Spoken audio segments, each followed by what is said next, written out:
অসমৰ অসমত কেইবা লাখ পৰিয়াল আছে যিসকলে পশুপালনৰ জৰিয়তে জীৱিকা নিৰ্বাহ কৰে আৰু আটাইতকৈ বেছি আমি দেখিছোঁ ধেমাজি জিলা, লখিমপুৰ জিলা আৰু ডিব্ৰুগড় জিলাৰ এটা অংশ আৰু বিশ্বনাথ চাৰিআলি আৰু BTAD এই যিবিলাক আৰু য'ত বনাঞ্চল বেছি আছে তাৰ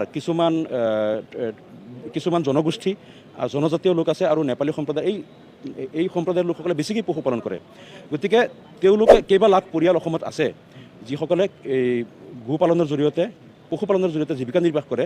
আমি ভাবিছোঁ এই বিলখন কাৰ্যকৰী হ'লে তেওঁলোক ক্ষতিগ্ৰস্ত হ'ব, কাৰণ ইয়াত যিবিলাক দফা দিয়া হৈছে বিলখনত, যেনেকৈ মানে আজি খেতি বাতিৰ কাৰণে গৰু ছাপ্লাই দিব পাৰিব জিলাৰ ভিতৰত, কথা নাই, কিন্তু আজিকালি দেখা গৈছে যে খেতি বাতি হাল আজিকালি গৰুৰে হাল নামাৰে, মানুহে চব ট্ৰেক্টৰ হৈ গ'ল, মেকানাইজেশ্যন, গতিকে চব ট্ৰেক্টৰেই হাল বায় মানুহে।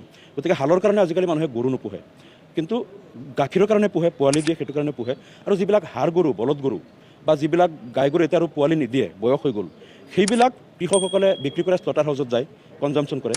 গতিকে সেইবিলাক যেতিয়া বিক্ৰী কৰিব নোৱাৰিব, বিশেষকৈ 14 বছৰ নহ'লে বলদ গৰু আৰু ষাঁড় গৰু স্লটাৰ হাউচত নিব নোৱাৰিব, ভেটেনাৰী ডক্টৰৰ পৰা চাৰ্টিফিকেট লাগিব, যিবিলাক দফা দিয়া হৈছে, তেনেহ'লে ষাঁড় গৰু আৰু বলদ গৰুবিলাক মানুহে নুপুহিব, কাৰণ 14 বছৰৰ পিছত আকৌ স্লটাৰ হাউচে একচেপ্ট নকৰে, কনজুমাৰে সেইবিলাক নলয়। গতিকে আল্টিমেটলি কি হ'ল, এইবিলাক বিক্ৰী কৰিব নোৱাৰিব। এতিয়া যিটো গৰু 50,000 60,000 টকাত কৃষকে বেচিব পাৰিলে হয়, তেতিয়া 1,000 টকাটো কোনো নলয়। যেতিয়া নল'ব, তেতিয়া এই গৰুটোক এনেই বেকাৰ তেওঁলোকে পুহি নাথাকে, কৃষকে গৰুবিলাক এৰি দিব, ঘৰৰ পৰা খেদি দিব, কাৰণ তেওঁলোকে খৰচ কৰি পুহি থাকিব, বেচিবই যেতিয়া নোৱাৰিব। গাই গৰুটো 14 বছৰৰ ওপৰত হ'লেও সেইটো কনজামশ্যন কৰিব নোৱাৰিব। গতিকে সেই গাই গৰুটো যেতিয়া পোৱালি দিয়া বাদ দিব, তেতিয়াও এৰি দিব, কাৰণ বেকাৰ পুহি থাকি লাভ নাই। এনেকৈ ম'হৰ ক্ষেত্ৰতো তেতিয়া কি হ'ব, উত্তৰ প্ৰদেশৰ নিচিনা এটা অৱস্থা অসমত হ'ব পাৰে, যে উত্তৰ প্ৰদেশত যেনেকৈ লাখ লাখ গৰু যেনেকৈ ৰাজপথত ঘূৰি ফুৰে, মালিক নোহোৱা, আৰু ডেইলি গাড়ীৰ তলত পৰি শ গৰুক গাড়ীৰ খুন্দাত মৃত্যুমুখত পৰে। আৰু হয় কি, হাজাৰ হাজাৰ গৰু একেলগে গৈ কৃষকৰ খেতিপথাৰত নামি তহিলং কৰি দিয়ে, কৃষকে কমপ্লেইন দিয়ে গভমেণ্টক, গভমেণ্টে তাৰ কাৰণে তাত টাস্ক ফ'ৰ্চ বনাব লগা হ'ল, 7,500 টাস্ক ফ'ৰ্চৰ লোকক মাহে দৰমহা দিব লগা হৈ আছে গৰু এইবিলাক খেতিৰ পৰা ফিৰাবলৈ, ঘূৰাই আনিবলৈ। তাৰপিছত যেতিয়া যিমান গাড়ী তলত পৰি এক্সিডেণ্ট হয়, এইবিলাকক ৰক্ষা কৰাৰ কাৰণে তাত গোশালা বনাব লগা হ'ল কেইবা হাজাৰ। গতিকে গোশালাবিলাকত আকৌ কৰ্মচাৰী, এটা গোশালাত 30, 40, 50লৈকে কৰ্মচাৰী, তেওঁলোকৰ মান্থলি দৰমহা দিব লগা হ'ল। গৰুৰ দানাৰ বাবদ কেইবা 100 কোটি টকা প্ৰত্যেক মাহে গৰুৰ খাদ্যৰ বাবদ চৰকাৰে দিব লগা হ'ল। গতিকে অসমতো যদি তেনেকুৱা এটা পৰিস্থিতি হয়, তেনেহ'লে প্ৰথম কথাটো হ'ল, প্ৰত্যেক বছৰ কৃষকে যে গৰু বিক্ৰী কৰি কেইবা হাজাৰ কোটি টকা পায়, তাৰ পৰা কৃষক বঞ্চিত হ'ল, অসমৰ GDPত বহুত লছ হ'ল। আৰু ছেকেণ্ড কথাটো হ'ল, চৰকাৰে বাজেটৰ পৰা অতিৰিক্ত আৰু কেইবা হাজাৰ কোটি টকা বছৰি খৰচ কৰিব লাগিব এই গোশালাৰ নামত, গৰুৰ দানাৰ নামত, টাস্ক ফ'ৰ্চৰ নামত আৰু গোশালাৰ কৰ্মচাৰীৰ নামত।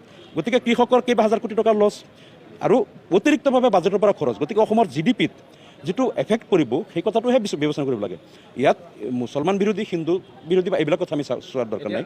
মানে এটা কথা ক'লোঁ যে ইছলামৰ যিহেতু কুৰবানীৰ কথা আহি পৰে, 5 কিলোমিটাৰ ভিতৰত হিন্দু সমাজৰ 5 কিলোমিটাৰ ভিতৰত এনেকুৱা ধৰণৰ যি গৰু হেৰি কৰিব নোৱাৰিব, আৰু মন্দিৰ বা মন্দিৰৰ ওচৰত তেনেকুৱা কৰিব নোৱাৰিব। কিন্তু দেখিব পোৱা যায় যে হিন্দু নিৰপেক্ষ এখন ৰাষ্ট্ৰ যিহেতু অসমতো তেনেকুৱা পৰিলক্ষিত হৈছে, একেলগে মছজিদ আৰু মন্দিৰ একেলগে লগ খাই আছে বা নামঘৰ একেলগে লগ খাই আছে। এই ক্ষেত্ৰত কেনেকুৱা ধৰণৰ প্ৰভাৱ পৰিব, আৰু হিন্দু ধৰ্মৰ ক্ষেত্ৰত কিছু হ'লেও তেওঁলোকে হস্তক্ষেপ কৰাৰ পৰিকল্পনা হৈছে নেকি অসম চৰকাৰৰ? নহয়, এই ক্ষেত্ৰত এটা কথা চাওক, এটা বস্তু আমিও নিবিচাৰোঁ যে য'ত কস্ম এৰিয়া আছে, য'ত হিন্দু মুছলমান এটা সমাজত একেলগে বাস কৰে, তাত মুকলিকৈ মানে গোমাংস বিক্ৰী কৰাৰো আমি বিৰোধী, গাহৰিৰ মাংস বিক্ৰী কৰাৰো আমি বিৰোধী, মানে য'ত কস্ম এৰিয়া আছে। গতিকে সেই কথাবিলাক আমি ভাবোঁ যে এইটো এটা নিৰাপদ দূৰত্বত হোৱাটো উচিত, যে য'ত হিন্দু লোক ওচৰত নাই তাতো কুৰবানী কৰিলে এনেকুৱা জেগা হ'ব লাগে যাতে তেওঁলোকৰ আৱেগ অনুভূতিত একো আঘাত নপৰে। ঠিক সেইদৰে আমি ভাবোঁ সেইটো চাব লাগে যে যিসকলে গাহৰি মাংস ভক্ষণ নকৰে, যাতে তেওঁলোকৰ য'ত জনবসতি আছে সেই কথাটো আমাৰ মতে আইনত আনিব লাগিছিল, যে তাতো যাতে মুকলিকৈ বিক্ৰী কৰা নহয়। মানে সকলোৱে নিজৰ ধৰ্মটো নিজে হেৰি কৰক, কিন্তু অন্য ধৰ্মৰ লোকৰ আৱেগ অনুভূতিত আঘাত কৰাটো এইটো আমি নিবিচাৰোঁ। এনেকুৱা সংশোধন অলপ লাগিব, আমিও এমেণ্ডমেণ্ট দিম যাতে এই কথাবিলাক তাত আহে। আৰু এটা কথা চাওক, ইমান দিন আমি দেখিছিলোঁ যে অসম বিধানসভাও এটা ধৰ্মনিৰপেক্ষ অনুষ্ঠান, য'ত আমি সকলো ধৰ্মৰ লোকে একেলগে চলাওঁ। ইমান দিন আমাৰ বিধানসভাৰ যিমান কাম কাজ হয়, সেই কাম কাজবিলাকত য'ত মানে ইয়াত প্ৰীতি ভোজন থাকে, কেতিয়াবা আমাৰ পাৰ্টি থাকে, স্পীকাৰৰ কিবা মিটিং থাকিলে আমাৰ ডিনাৰ লাঞ্চৰ ব্যৱস্থা থাকে, তাত কোনোদিনে গোমাংস ৰখা হোৱা নাছিল বা গাহৰি মাংস ৰখা হোৱা নাছিল। আৰু এইটো নিয়মো হয়, য'ত ইয়াত মানে যিটো সকলো ধৰ্মৰ লোকে খায়, ইয়াত মুৰ্গী মাংস ৰাখিলে, চিকেন মাটনবিলাক, মাছ, তাত কোনো কথা নাই, সেইবিলাক ৰাখক। গতিকে এতিয়া আকৌ নতুন চৰকাৰ অহাৰ পিছৰ পৰা এতিয়া যে এই চৰকাৰী কাৰ্যসূচীবিলাকত গাহৰি মাংস ৰখা আৰম্ভ কৰিলে, এইটো কিন্তু বিধানসভাৰ ইতিহাসৰ কাৰণে এটা অশুভ লক্ষণ, যিটো ইমান দিন কিন্তু অসম বিধানসভাৰ ইতিহাসত নাছিলে। কাৰণ ইয়াত আমি গোমাংস ৰখাটো নিবিচাৰোঁ, গাহৰি মাংস ৰখাটো নিবিচাৰোঁ, যাতে ইয়াত যিমান সকলো বিধায়ক সকলো ধৰ্মৰ থাকে, যাতে কাৰো অনুভূতিত আঘাত হোৱা একো বস্তু ৰাখিব নালাগে। মাটন, চিকেন, মাংস সেইবিলাক চব্জিবিলাক থাকিব লাগে। গতিকে এই কথাবিলাক অলপ নতুন চৰকাৰে আমি ভাবোঁ যে অলপ আপুনি কোৱাৰ নিচিনা কিবা এটা ধৰ্মক সন্তুষ্ট কৰা, কিবা এটা ধৰ্মক আঘাত কৰা, এনেকুৱা এটা দেখা গৈছে। আমি ভাবোঁ যে চৰকাৰে অন্ততঃ ৰাজধৰ্ম পালন কৰি যাতে আগন্তুক দিনত এইখিনি নকৰে, এইটো আমাৰ ফালৰ পৰা এটা অনুৰোধ থাকে। এটা কথা কৈছোঁ, অপৰাধজনিত কৰ্মকাণ্ডত কিন্তু যথেষ্ট সংখ্যক ইছলাম ধৰ্মৰ লোক জড়িত হৈ থাকে, কিহৰ কাৰণে বা এটা কথা, এইটো কিন্তু তথ্যই এইটো নকয়। মই এই অসম বিধানসভাতো বিভিন্ন সময়ত প্ৰশ্ন দি পেলাই যিটো পাইছোঁ যে ধৰ্ষণত মানে কোন ধৰ্মৰ মানুহ কিমান জড়িত, হত্যাকাণ্ডত কিমান জড়িত, মদ, বাং, নাৰী নিৰ্যাতন, ধৰ্ষণ এনেকৈ দেখিছোঁ। যিটো আচলতে এইটো প্ৰচাৰটো যেনেকৈ কৰা হয়, দেখা গৈছে ধৰ্ষণৰ ক্ষেত্ৰত অসমত 21% নে কিমান মুছলিম মানুহ জড়িত ধৰ্ষণ হত্যাকাণ্ড, আৰু হত্যাকাণ্ডত প্ৰায় 31 নে কিমান % জড়িত আছে।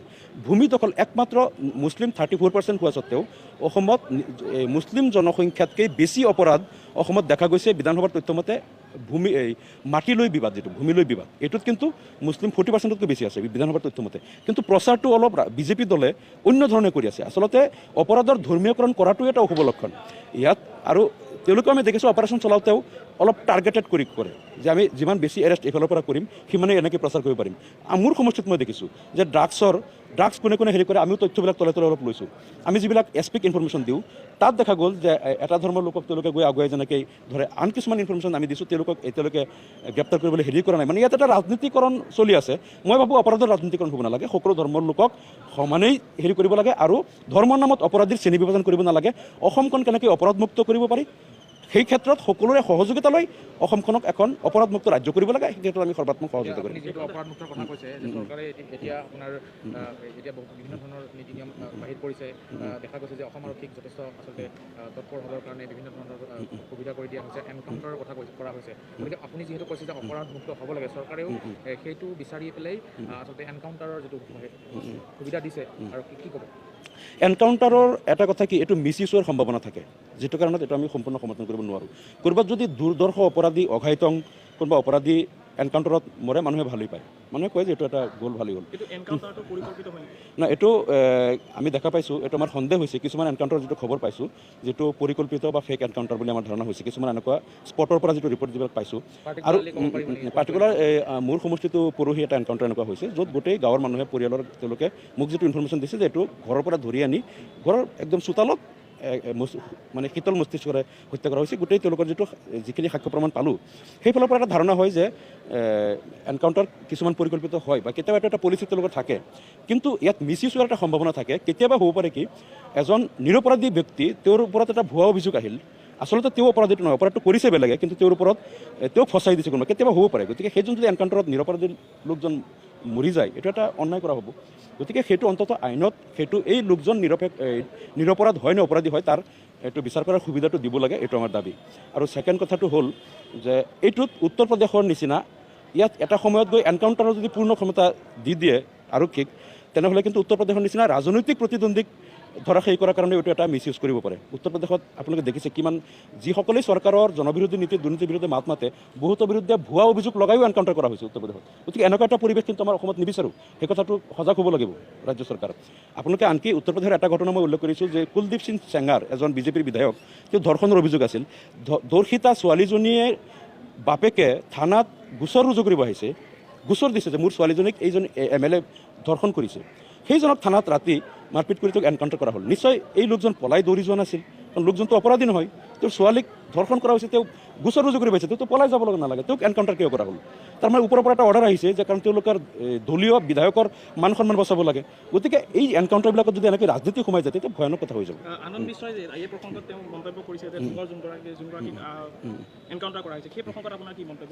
না, ইয়াত মানে মই যিহেতু তাত নাই স্পটত, মই কালিও যিমান খবৰ পালোঁ, তাত গাঁওবুঢ়াজনে আৰু ওচৰ চুবুৰীয়া বা পৰিয়ালৰ যিখিনি মানুহে কৈছে যে এইটো গোটেই তেওঁলোকে দেখিছে যে তেওঁ হেণ্ডকাপ লগাই, হেণ্ডকাপ হাতত থকা অৱস্থাত ঘৰৰ চোতালত গুলিওৱা হৈছে, যিটো তেওঁলোকে কৈছে গোটেই প্ৰত্যক্ষদৰ্শী। তেতিয়া এনেকুৱা লাগিছে যে এইটো এটা ফেক এনকাউণ্টাৰ। আৰু যদিহে ইয়াত আৰু কিবা প্ৰকৃত সত্য আছে, আমি ভাবোঁ এইটো নিৰপেক্ষ তদন্ত হ'ব লাগে, তদন্ত হৈ কোৰ্টে তদন্ত কৰি প্ৰকৃত সত্যতাটো উলিয়াওক, সেইটো আমি দাবী কৰিছোঁ। হয়, ভূমি সুৰক্ষাতকৈ নাৰী সুৰক্ষাতকৈ গো সুৰক্ষাক বেছি গুৰুত্ব দিছে। আমি অসমত ধৰ্ষণৰ বিৰুদ্ধে এটা কঠোৰ আইন প্ৰণয়ন কৰাৰ কাৰণে আমি বহুবাৰ দাবী উত্থাপন কৰিছোঁ অসম বিধানসভাত যোৱা 5 বছৰতো যে অসমত নাৰী সুৰক্ষাৰ কাৰণে কাৰণ কিমান নাৰী ধৰ্ষিতা হৈছে ধৰ্ষণ কৰি হত্যা কৰা হৈছে অসমত যিটো হৈ আছে বহু সময়ত দেখা যায় যে ধৰ্ষণকাৰী তেনেকৈ শাস্তি পোৱা নাই আইনৰ সুৰংগা দি বাচি গ'ল বা কিবা হ'ল গতিকে কঠোৰৰ পৰা কঠোৰতম আইন নাৰী সুৰক্ষাৰ কাৰণে কৰিব লাগিছিল গাইতকৈ নাৰীক বেছি গুৰুত্ব দিব লাগে ফাষ্ট ট্ৰেক কোৰ্টৰ সেইবিলাক আমাৰ দাবী আছিল বিধানসভাত ফাষ্ট ট্ৰেক কোৰ্ট কৰি কঠোৰ শাস্তি দিয়াৰ কাৰণে অসম বিধানসভাত এটা দাবী আমি বাৰে বাৰে কৰি আহিছোঁ সেই বিলটো আগতে আনিব লাগিছিল এইটো কিন্তু এতিয়াও আমি দাবী কৰিছোঁ চৰকাৰে সেই বিলটো